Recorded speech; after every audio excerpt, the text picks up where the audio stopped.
صل وسلم على سيدنا محمد مفتاح باب رحمة الله عدد ما في علم الله صلاة وسلاما دائمين بدوام ملك الله ولا حول ولا قوة إلا بالله.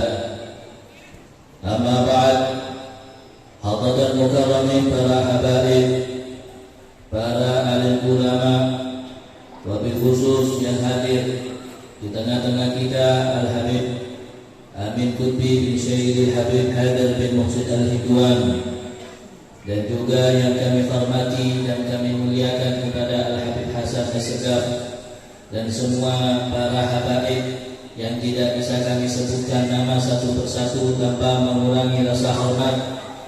Dan saya hormati dan saya takdimi khususnya kepada yang sepuh. Maka saya minta maaf di sini berdiri bukan untuk menasihati, akan tetapi hanya untuk menasihati kami kepada pribadi.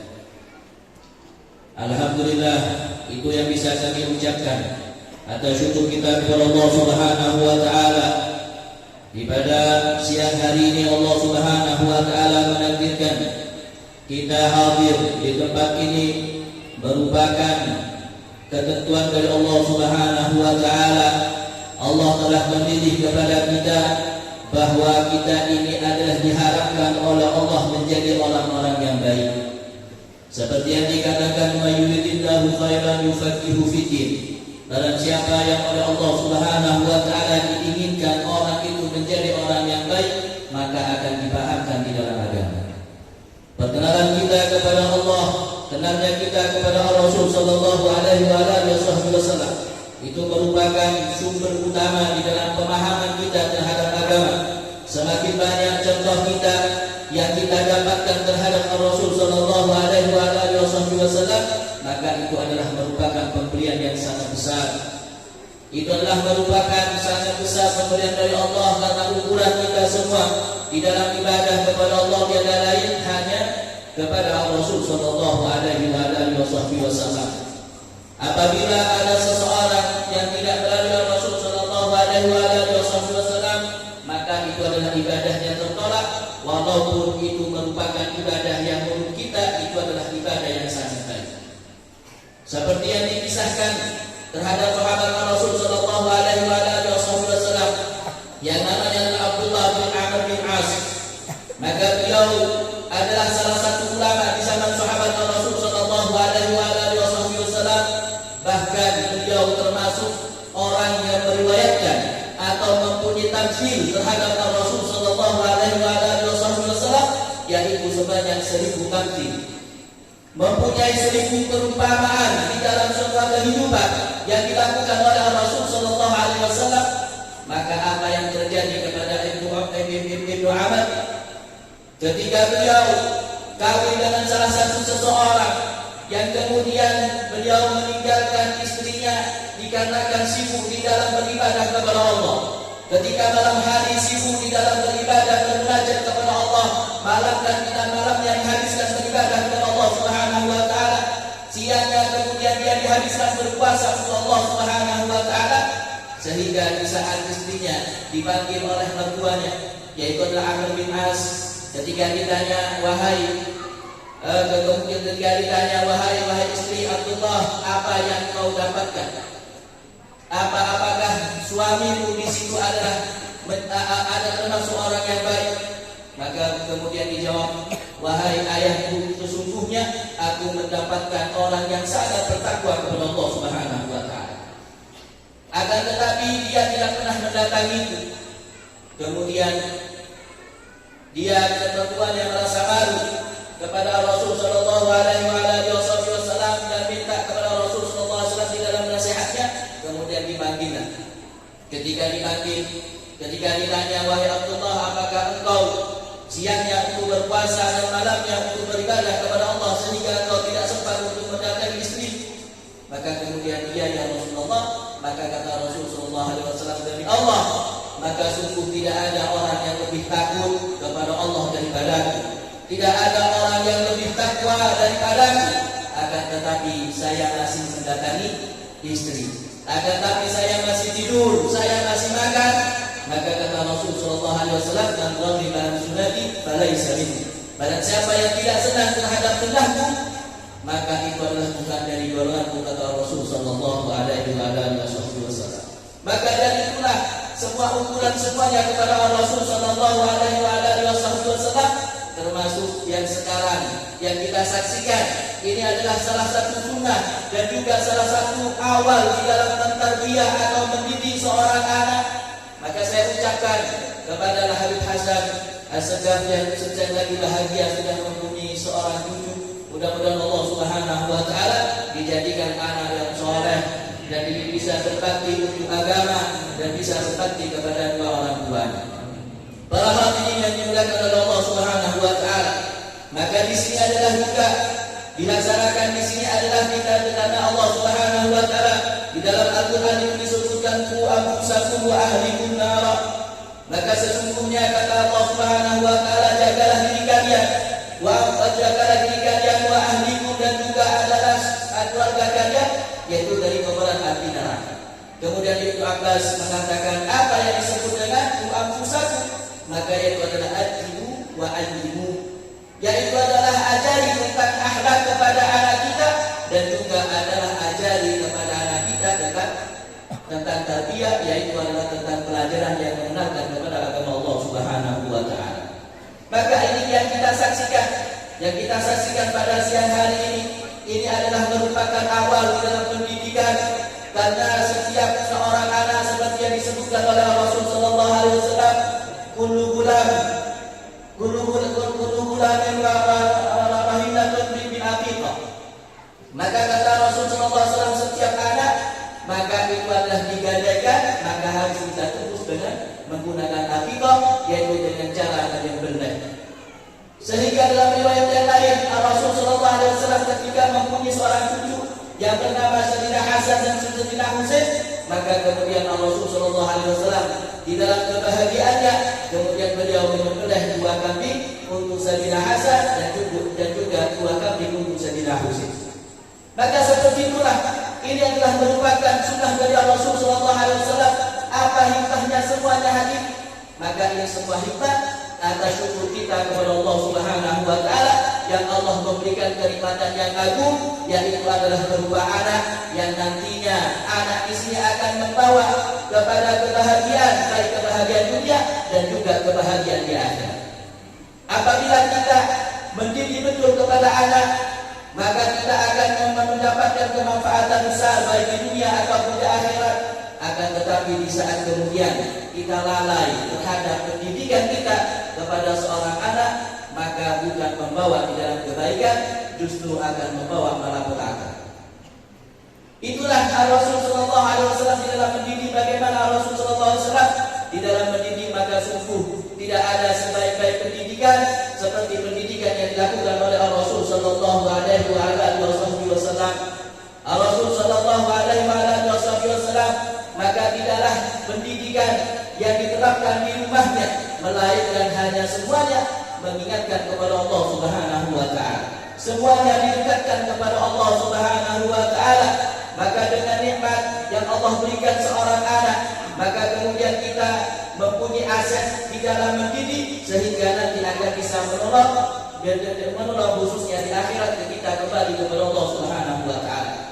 Seperti yang dikisahkan bahwa nanti seseorang ketika di padang mahsyar yang diceritakan oleh Sayyidah Aisyah, ketika Rasul sallallahu alaihi wasallam menceritakan ketika Rasul sallallahu menceritakan kepada Sayyidah Aisyah, wahai Aisyah, bahwa nanti seseorang di padang mahsyar semuanya ketika kembali kepada Allah Subhanahu wa taala, semuanya disebut dengan keadaan telanjang. Semua dengan keadaan telanjang. Maka kemudian Sayyidah Fatimah mengatakan, ya Rasulullah, betapa malunya ya Rasulullah. Maka kata Rasulullah SAW, wahai Aisyah, nanti orang sudah tidak menghiraukan itu semua pada takut memikirkan tentang dirinya, sampai dari takutnya ketika itu, yaitu adalah anak lari dari orang tuanya, orang tua lari dari anaknya, dikarenakan takut dituntut di dalam haknya. Takut dituntut dalam haknya antara satu dengan yang lainnya. Kalau masih ada hak yang kemudian orang itu selamat, ternyata masih punya hak di dalam hak-hak dalam pendidikan kepada anak, maka walaupun orang tua itu kemudian masuk surga, maka oleh Allah Subhanahu wa taala akan dipanggil. Akan dipanggil oleh Allah Subhanahu wa taala, dipertanggungjawabkan. Apabila tidak bisa memberi pertanggungjawaban kepada anaknya, maka oleh Allah taala walaupun sudah masuk surga, maka dibawa ke neraka oleh Allah Subhanahu wa taala. Nauzubillah wa na'udzubillah. Dan mudah-mudahan kita, anak kita dan keluarga kita diselamatkan dari api neraka. Para hadirin yang dimuliakan oleh Allah Subhanahu wa taala. Maka seperti itulah dari keluarga-keluarga Rasul sallallahu alaihi wasallam di dalam akhlak-akhlak menanamkan dengan tanaman-tanaman yang sangat indah. Bagaimana dari ahli bait Rasul sallallahu alaihi wasallam di saat nampak di dalam akhlak yang baik seperti yang dilakukan oleh anak Sayyidina Hasan dan juga Sayyidina Husain yang mempunyai mewaris akhlak dari datuknya yaitu Rasul sallallahu alaihi wasallam.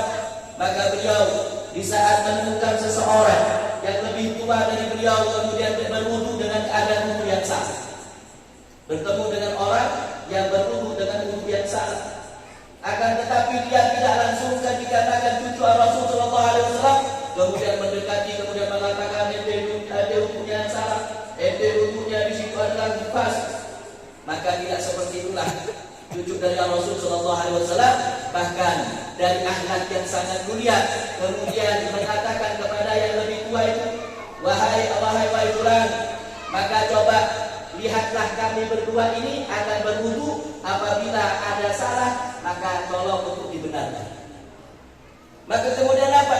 Ketika beliau wudu dengan keadaan wudunya yang menyaksikan langsung kepada datuknya yaitu Rasul sallallahu alaihi wasallam, maka kemudian sadar bahwa apa yang dilakukan tadi oleh orang ini dengan keadaan wudunya yang salah, kemudian mengatakan, wahai fulan, engkau itu siapa? Keadaan berdua ini siapa?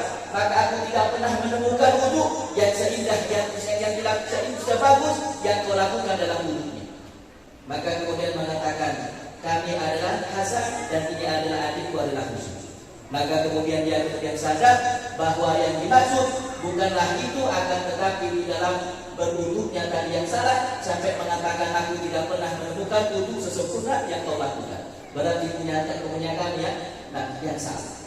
Maka seperti itulah pendidikan yang dilakukan oleh Rasul sallallahu alaihi wasallam yang ditanamkan kepada keluarga-keluarganya. Maka sungguh sangat indah di dalam keluarga Rasul sallallahu alaihi wasallam yang semuanya di situ adalah dalam kebaikan.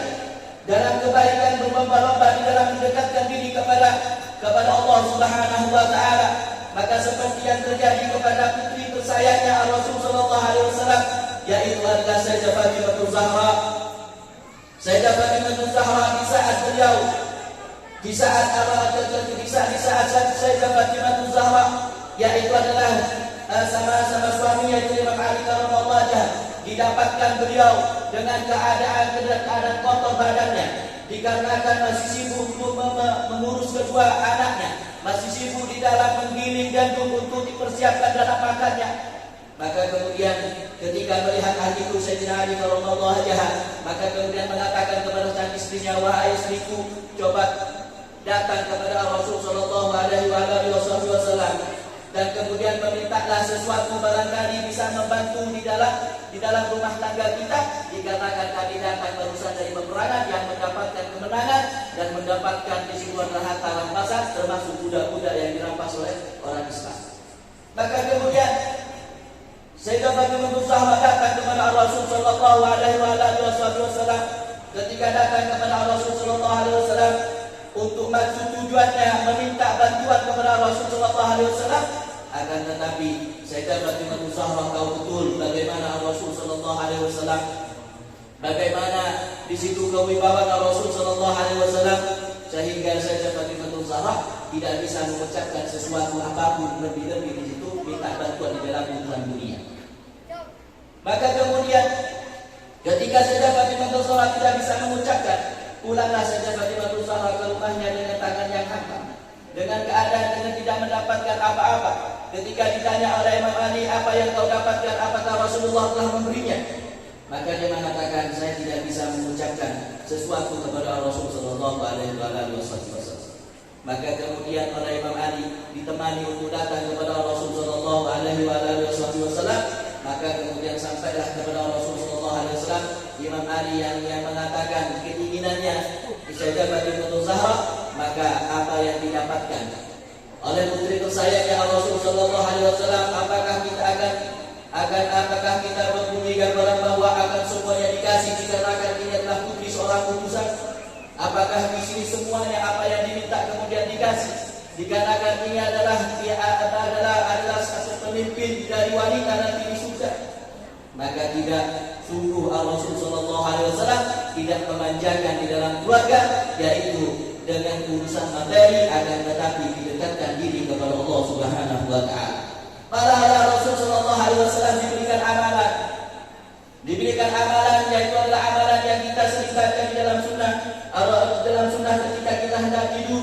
Maka oleh Rasulullah SAW kemudian disuruh dibaca untuk membaca sama seperti yang kita baca setelah sholat, yaitu adalah Subhanallah, Alhamdulillah, dan juga Allahu Akbar, yang baca di situ 33 sebelum kita melaksanakan tidur.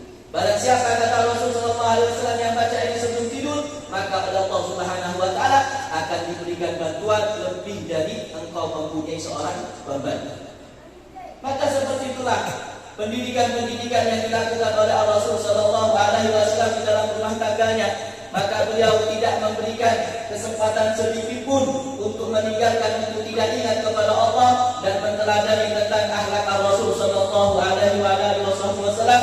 Maka dengan adanya perayaan pada siang hari ini oleh Allah Subhanahu wa taala, dijadikan anak yang lahir di sini menjadi anak yang saleh, menjadikan anak yang berbakti kepada kedua orang tuanya, bisa manfaat untuk agama, bisa dikasih sayangi oleh Rasul sallallahu alaihi wasallam, bahkan bisa membantu semua perjuangan dari Rasul sallallahu alaihi wasallam, dan juga semua keluarga kita, anak-anak kita juga oleh Allah Subhanahu wa taala juga dikasih seperti yang mendapatkan ridha dari Allah Subhanahu wa taala dan mendapatkan kecintaan dari Rasul sallallahu alaihi wasallam.